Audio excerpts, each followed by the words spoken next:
একদিন হজরত ইদ্রিস আলাইসাল্লাম তার ইবাদতখানায় আল্লাহর জিকিরে মগ্ন ছিলেন। এমন সময় এক ব্যক্তি তার কাছে আসলেন। তিনি তাকে মেহমান মনে করে অভ্যর্থনা জানালেন এবং তার পাশে বসার অনুমতি দিলেন। হজরত ইদ্রিস আলাইসাল্লাম বুঝতে পারেননি যে এই ব্যক্তি মূলত ছিলেন মালাকুল মউত, হজরত আজরাইল আলাইসাল্লাম। তিনি এসেছিলেন হজরত ইদ্রিস আলাইসাল্লামের ভ্রাতৃত্বের সম্পর্ক স্থাপনা করার জন্য এবং তাকে পরীক্ষা করার জন্য। হজরত ইদ্রিস আলাইসাল্লাম সবসময় রোজা রাখতেন এবং সেই দিনও তিনি রোজা অবস্থায় ছিলেন।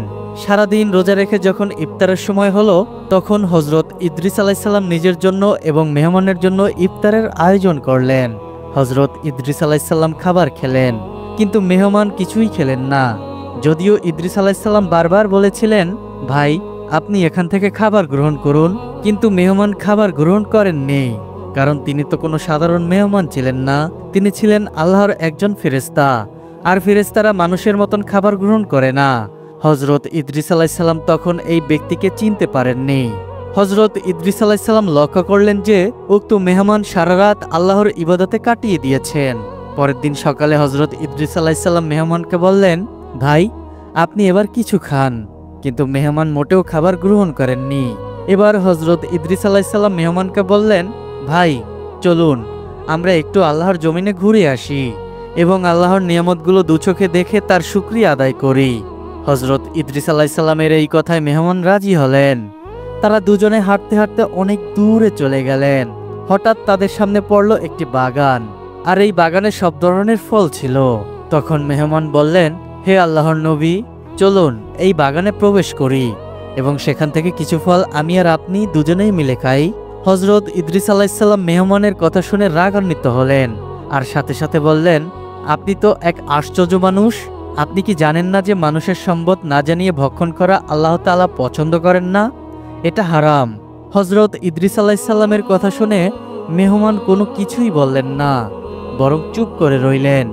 কেননা এই যে আল্লাহ তাআলার নূরের ফেরেশতা মালাকুল মউত আজরাইল আলাইসাল্লাম, তিনি তো হজরত ইদ্রিস আলাইসাল্লামকে পরীক্ষা করছিলেন যে মানুষের সম্পদের প্রতি হজরত ইদ্রিস আলাইসাল্লামের কোনো লোভ আছে কিনা। এরপর তারা দুজনে আবার হাঁটতে শুরু করলেন। হাঁটতে হাঁটতে একটি মাঠে গিয়ে উপস্থিত হলেন। এই মাঠে ছিল অনেক ছাগল, আর এই ছাগলগুলোকে দেখে মেহমান বললেন, হে আল্লাহর নবী, চলুন আমরা এই ছাগলগুলো থেকে একটি ছাগল এনে জবাই করে তার গোশত ভক্ষণ করি। হজরত ইদ্রিস আলাইসাল্লাম বললেন, আপনি তো আজব মানুষ, হালাল খাবার আপনার ভালো লাগে না, আর মানুষের হারাম সম্পদ আপনার কাছে খুবই ভালো লাগে। আপনি কি জানেন না মানুষের সম্পদ না জানিয়ে ভক্ষণ করা আল্লাহ তাআলা হারাম করেছেন? এবারও হজরত ইদ্রিস আলাইসাল্লামের কথায় তিনি কোনো প্রতিবাদ করলেন না। এভাবেই তারা দুজনে সারাদিন হাঁটলেন এবং আল্লাহর নিয়ামত দেখে সন্ধ্যার সময় আবার তারা বাড়ির দিকে ফিরে আসলেন।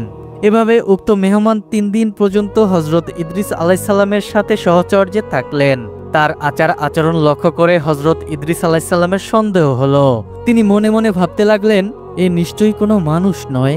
অতঃপর হজরত ইদ্রিস আলাইসাল্লাম সেই মেহমানকে বললেন, আল্লাহর কসম, আপনি আপনার পরিচয়টা বলুন। তখন মেহমান বললেন, আমি কোনো মানুষ নই, আমি আল্লাহ তাআলার একজন ফেরেশতা, আমার নাম মালাকুল মউত। হজরত ইদ্রিস আলাইসাল্লাম বললেন, আপনি কি দুনিয়ার যাবতীয় প্রাণীর জান কবজ করে থাকেন? মালাকুল মউত তখন বললেন, হ্যাঁ। হজরত ইদ্রিস আলাইসাল্লাম আবারও জিজ্ঞাসা করলেন, তবে কি আপনি আমার জান কবজ করতে এসেছেন? মালাকুল মউত তখন বললেন, না, আমি আপনার সাথে ভ্রাতৃত্ব স্থাপন করতে এসেছি, আমার একান্ত বাসনা আপনিও আমার এই প্রস্তাবে রাজি হবেন। হজরত ইদ্রিস আলাইসাল্লাম বললেন, আমি একটি শর্তে আপনার সাথে ভ্রাতৃ স্থাপন করতে রাজি আছি। আপনি যদি আমাকে একবার মৃত্যুর অবস্থানটা উপভোগ করান, আর যদি এখনই করান, তাহলে আমার অনেক উপকার হতো। মৃত্যুর ভয়ে আমি আরো বেশি আল্লাহর ইবাদত করতে পারতাম। তখন মালাকুল মউত বললেন, আল্লাহর অনুমতি ছাড়া আমি এই কাজ করতে পারবো না, আর আল্লাহ তাআলা এখনো আপনার জান কবজ করার হুকুম দেননি আমাকে। হজরত ইদ্রিস আলাইসাল্লাম বললেন, আপনি তাহলে আল্লাহর নিকট অনুমতি চেয়ে নিন। মালাকুল মউত আল্লাহ তাআলার নিকট অনুমতি চাইলেন। আল্লাহ তাআলা তাকে অনুমতি দিলেন। মালাকুল মউত তখন হজরত ইদ্রিস আলাইসাল্লামকে বললেন, হে আল্লাহর নবী, আল্লাহ তাআলা আমাকে অনুমতি দিয়েছেন আমি যেন আপনার জান কবজ করি।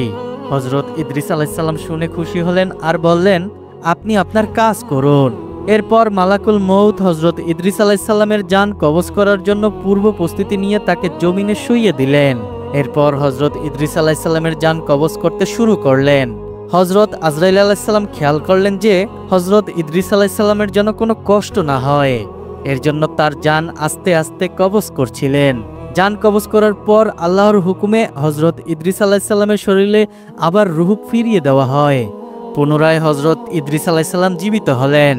তখন হজরত আজরাইল আলাইসাল্লাম হজরত ইদ্রিস আলাইসাল্লামকে প্রশ্ন করলেন, ভাই ইদ্রিস, মৃত্যুর যন্ত্রণা আপনার কেমন অনুভূতি হয়েছে? তখন হজরত ইদ্রিস আলাইসাল্লাম বললেন, হে মালাকুল মউত, মৃত্যুর যন্ত্রণা আমার কাছে মনে হয়েছে যেন কোনো জীবিত প্রাণীর শরীরের চামড়া মাথা হতে পা পর্যন্ত খসে তুলে ফেললে প্রাণীর যেরূপ কষ্ট হয় তার চেয়ে হাজার হাজার গুণ বেশি আমার কষ্ট হয়েছে। হজরত আজরাইল আলাইসাল্লাম তখন বললেন, হে আল্লাহর নবী, হে হজরত ইদ্রিস আলাইসাল্লাম, আপনি শুনে রাখুন, আমি আজ পর্যন্ত যত জান কবজ করেছি এত সহজে কারো জান কবজ করিনি। আপনি এত সহজে জান কবজ করার পরেও যেহেতু আপনার কষ্ট হয়েছে, এজন্য আপনার নিকট আমি ক্ষমা প্রার্থী। মেহেরবানি করে আপনি আমাকে ক্ষমা সুন্দর দৃষ্টিতে দেখবেন। হজরত ইদ্রিস আলাইসাল্লাম তখন বললেন, হে মালাকুল মউত, আপনি যেহেতু আমাকে ইচ্ছা করে কষ্ট দেননি, তাই আপনাকে আমার কাছে ক্ষমা চাইতে হবে না। যাই হোক, যখন ইদ্রিস আলাইসাল্লামের জান কবজ করা হলো এবং রুহু আবার ফিরিয়ে দেওয়া হলো, তখন ইদ্রিস আলাইসাল্লাম আজরাইল আলাইসাল্লামকে বললেন, ভাই, আমার উদ্দেশ্য ছিল আমার জান কবজ করার মাধ্যমে আমি মৃত্যুর স্বাদ অনুভব করব আর এর মাধ্যমে আল্লাহ তাআলার ইবাদতের প্রতি আরো মগ্ন হব। যেহেতু আমি মৃত্যুর স্বাদ অনুভব করতে পেরেছি, এখন আপনার কাছে আমার আরেকটা অনুরোধ আছে।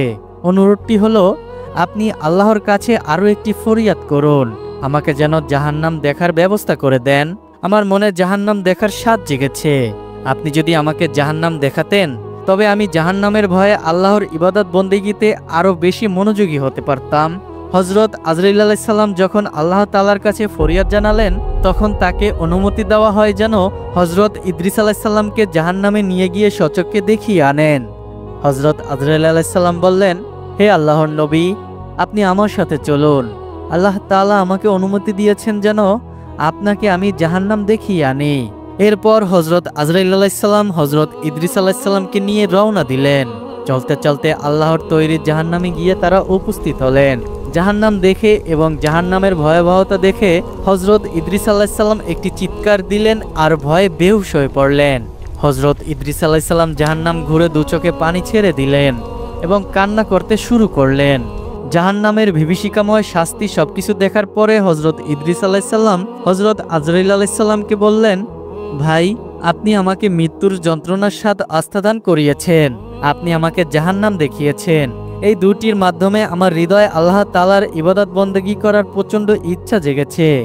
আমি যতদিন বেঁচে থাকি আল্লাহ তাআলার ইবাদত বন্দেগীতে সময় পার করব আর আমার উম্মতদেরকে সবসময় বোঝাবো যে আমি সচক্ষে জাহান্নাম দেখেছি আর মৃত্যুর যন্ত্রণা অনুভব করেছি। মৃত্যুর যন্ত্রণা অনেক কঠিন এবং জাহান্নাম খুবই ভয়ানক একটি স্থান। সেখানে শাস্তি সহ্য করার মতো কারো ক্ষমতা নেই। হজরত ইদ্রিস আলাইসাল্লাম মনে মনে একটি ফন্দি আঁকলেন, যে ফন্দির কৌশলের কথা হজরত আজরাইল আলাইসাল্লামকে বুঝতে দিলেন না। হজরত ইদ্রিস আলাইসাল্লাম হজরত আজরাইল আলাইসাল্লামের হাত ধরে বললেন, ভাই, আমার আরেকটি অনুরোধ আছে, মেহেরবানি করে ভ্রাতৃত্বের বন্ধনের কারণে আমার অনুরোধটি ফেলবেন না। হজরত আজরাইল আলাইসাল্লাম তখন হেসে দিলেন আর বললেন, আপনার আবার কি অনুরোধ? হজরত ইদ্রিস আলাইসাল্লাম তখন বললেন, আপনি মেহেরবানি করে আল্লাহর কাছে আমার হয়ে আরও একবার ফরিয়াদ করুন যেন আল্লাহ তাআলা আমাকে সচক্ষে জান্নাত দেখার একটি ব্যবস্থা করে দেন। বারবার যখন হজরত ইদ্রিস আলাইসাল্লাম হজরত আজরাইল আলাইসাল্লামের কাছে অনুরোধ করছিলেন, তখন মালাকুল মউত হজরত আজরাইল আলাইসাল্লাম আল্লাহ তাআলার কাছে ফরিয়াদ জানালেন, হে আল্লাহ, আপনার নবী জান্নাতকে সচক্ষে দেখতে চান। হজরত আজরাইল আলাইসাল্লাম যখন আল্লাহর কাছে ফরিয়াদ করলেন, আল্লাহ তাআলা তখন ইদ্রিস আলাইসাল্লামকে জান্নাত সচক্ষে দেখার অনুমতি প্রদান করলেন। হজরত ইদ্রিস আলাইসাল্লাম আল্লাহর কাছ থেকে অনুমতি পেয়ে শুকরিয়া আদায় করলেন এবং সিজদা করলেন। অতঃপর হজরত আজরাইল আলাইসাল্লাম হজরত ইদ্রিস আলাইসাল্লামকে নিয়ে রওনা দিলেন। দুজনে চলতে চলতে জান্নাতের কাছে গিয়ে উপস্থিত হলেন। ইদ্রিস আলাইসাল্লাম জান্নাতের দিকে যেতে মনে মনে একটি ফন্দি করলেন আর সেটি হজরত আজরাইল আলাইসাল্লামকে বুঝতেও দিলেন না। এই ফন্দিটি ছিল যে কোনো মূল্যে জান্নাতে আমি যদি ঢুকি তাহলে জান্নাতেই থেকে যাব, কেননা আল্লাহ তাআলার ওয়াদা হচ্ছে যে যে একবার জান্নাতে যাবে সে আর কখনো দুনিয়াতে যাবে না। এটাই আল্লাহ তাআলার ওয়াদা। হযরত ইদ্রিস আলাইহিস সালাম ভাবতে লাগলেন, যেহেতু আমার মৃত্যুর ধাপ পার হয়ে গেছে, যদি আমি জান্নাতে প্রবেশ করতে পারি তাহলে জান্নাত থেকে আমি আর বের হব না। হযরত আজরাইল আলাইহিস সালাম হযরত ইদ্রিস আলাইহিস সালামের মনের অবস্থা কিছুতেই বুঝতে পারলেন না।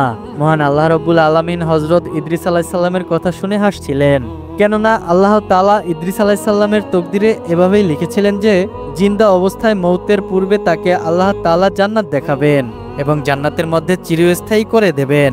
হযরত আজরাইল আলাইহিস সালাম যখন ইদ্রিস আলাইহিস সালামকে নিয়ে জান্নাতের দরজার সামনে উপস্থিত হলেন, ঠিক ওই সময় হযরত ইদ্রিস আলাইহিস সালামকে বললেন, ভাই ইদ্রিস, এই যে জান্নাত, আপনি জান্নাতে প্রবেশ করুন, কিন্তু শর্ত হচ্ছে আপনার পায়ে জুতা আছে, সেই জুতা খুলে তারপরে যান। জান্নাতে যত নাজ নিয়ামত আছে তা আপনি ঘুরে দেখুন। আমি আপনার জন্য বাইরে দাঁড়িয়ে অপেক্ষা করছি। যখন আমি আপনাকে ডাক দিব দুনিয়াতে যাওয়ার সময় হবে, ঠিক ওই মুহূর্তে আপনি আমার কাছে চলে আসবেন। আপনাকে নিয়ে আমি আবার আল্লাহর জমিনে নেমে যাব। হযরত আজরাইল আলাইহিস সালাম হযরত ইদ্রিস আলাইহিস সালামের মনের কথা জানেন না, আর কল্পনাও করতে পারেননি যে ইদ্রিস আলাইহিস সালাম মনে মনে কি ভেবে রেখেছেন। হযরত ইদ্রিস আলাইহিস সালাম হযরত আজরাইল আলাইহিস সালামের কথা মতো জুতা বাইরে রেখে আল্লাহর জান্নাতে প্রবেশ করলেন। আল্লাহর জান্নাতে বড় বড় নাজ নিয়ামত, আরামায়ে সবকিছুই এক এক করে হযরত ইদ্রিস আলাইহিস সালাম উপভোগ করতে লাগলেন। জান্নাতের নাজ নিয়ামত যতই তিনি দেখছিলেন তার ততই চোখ শীতল হয়ে যাচ্ছে। হযরত ইদ্রিস আলাইহিস সালাম জান্নাত দেখেছেন আর আল্লাহ তাআলার শুকরিয়া আদায় করেছেন। কিছুক্ষণ পর পর আলহামদুলিল্লাহ এই বলে শুকরিয়া আদায় করছেন এবং সিজদায় অবনত হয়ে যাচ্ছেন। যতই সামনের দিকে এগোচ্ছেন আল্লাহর জান্নাত দেখে তিনি ততই বিমোহিত হয়ে পড়ছেন এবং জান্নাতের প্রতি আকৃষ্ট হচ্ছেন। হযরত ইদ্রিস আলাইহিস সালাম জান্নাতে ঘোরাফেরা করলেন। এরপর হযরত আজরাইল আলাইহিস সালামের কাছে ফিরে এসে তিনি নিজের প্রতিশ্রুতি রক্ষা করলেন, কিন্তু পরক্ষণেই তিনি এক দৌড়ে আবার জান্নাতে ঢুকে পড়লেন। হযরত আজরাইল আলাইহিস সালাম তাকে ডেকে বললেন, ভাই ইদ্রিস, আপনি আবার জান্নাতে ঢুকলেন কেন? তাড়াতাড়ি বেরিয়ে আসুন, আমাদেরকে এখনই যেতে হবে, আমি আপনাকে আবার পৃথিবীতে পৌঁছে দেব। হযরত ইদ্রিস আলাইহিস সালাম জান্নাতের ভিতর থেকে জবাব দিলেন, ভাই আজরাইল, আপনার সাথে আমার শর্ত ছিল আমি যেন আবার ফিরে আসি, আমার জুতা যেন আমি বাইরেই রেখে যাই। আমি ওয়াদা মতো জুতা বাইরে রেখে গিয়েছিলাম এবং জান্নাত ঘুরে ঘুরে বাইরে বেরিয়ে এসেছি। তো আপনার সাথে আমি যে ওয়াদা করেছিলাম তা আমি পূর্ণ করেছি। হয়তো আপনি একটি কথা ভুলে গিয়েছেন। আল্লাহ তাআলা ইরশাদ করেছেন, প্রত্যেক প্রাণী একবার মৃত্যুর স্বাদ গ্রহণ করবে এবং একবার দোজখ না দেখে কেউ জান্নাতে যেতে পারবে না। আমি তো একবার মৃত্যুর স্বাদ গ্রহণ করলাম এবং দোজখ দেখলাম, তারপর জান্নাত থেকে বের হয়ে আপনাকে দেওয়া প্রতিশ্রুতিও রক্ষা করলাম। অতএব এখন আমি আর জান্নাত থেকে বের হব না, আপনি আপনার কাজে চলে যেতে পারেন। হযরত ইদ্রিস আলাইহিস সালাম যখন জান্নাত থেকে বের হতে অস্বীকার জানালেন, তখন হযরত আজরাইল আলাইহিস সালাম ঘোরাঘুরি করতে লাগলেন। হযরত ইদ্রিস আলাইহিস সালাম জান্নাতে থেকে যাবেন না বলে ঠিক করলেন।